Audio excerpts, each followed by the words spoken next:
Hello friends, CTET special में आज मैं आपके लिए मैथ्स पेडागोजी के क्वेश्चंस लेकर आई हूँ।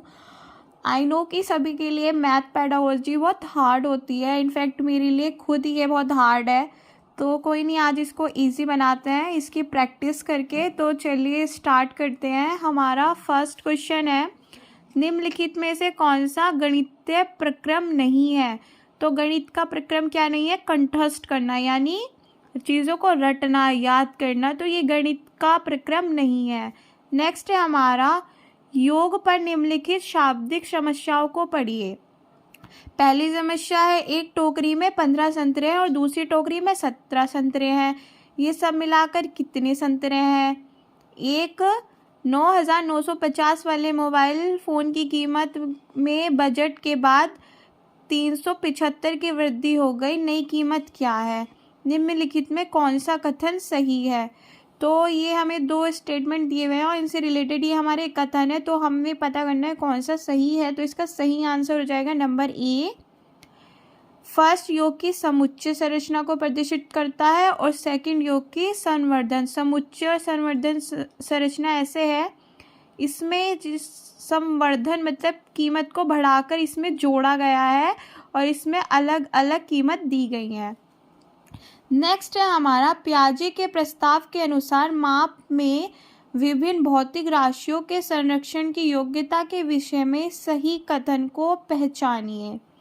तो इसका सही आंसर हो जाएगा डी। भार के संरक्षण की समझ आयतन के संरक्षण से पहले आती है।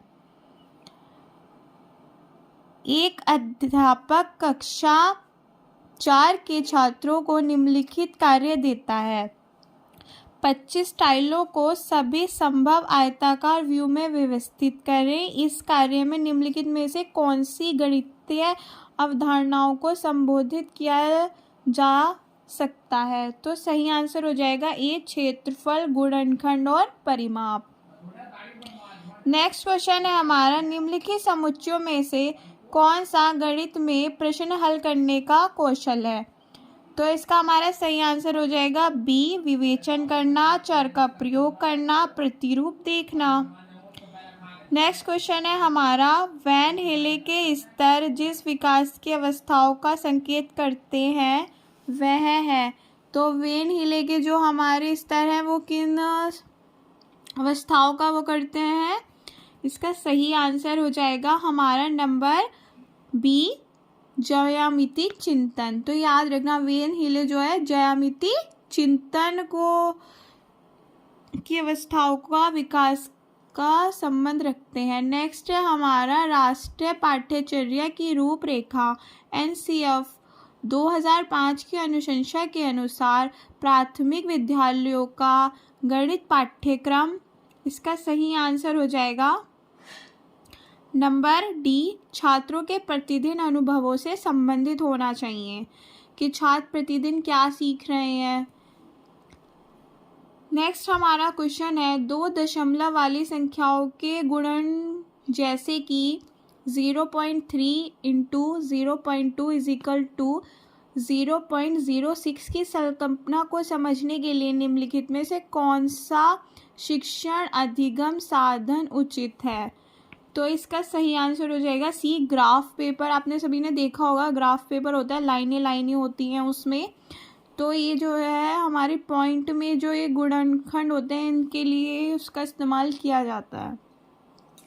नेक्स्ट है हमारा 43, प्राथमिक स्तर पर विद्यार्थियों के गणित अधिगम का मूल्यांकन करने के लिए निम्नलिखित में से कौन सी प्रभावशाली योजना नहीं है?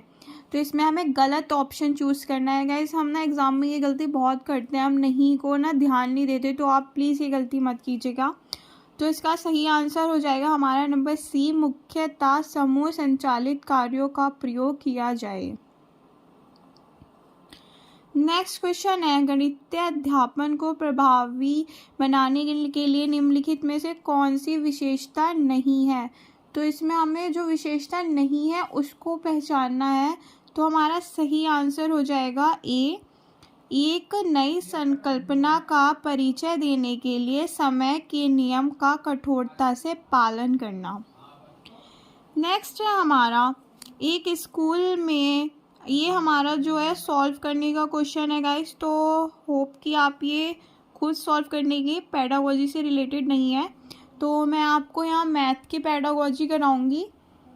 और मुझे लगता है कि आपको वीडियो पसंद आई है, तो प्लीज़ गाइस चैनल को सब्सक्राइब कीजिए, लाइक कीजिए और कमेंट कीजिए। Thank you.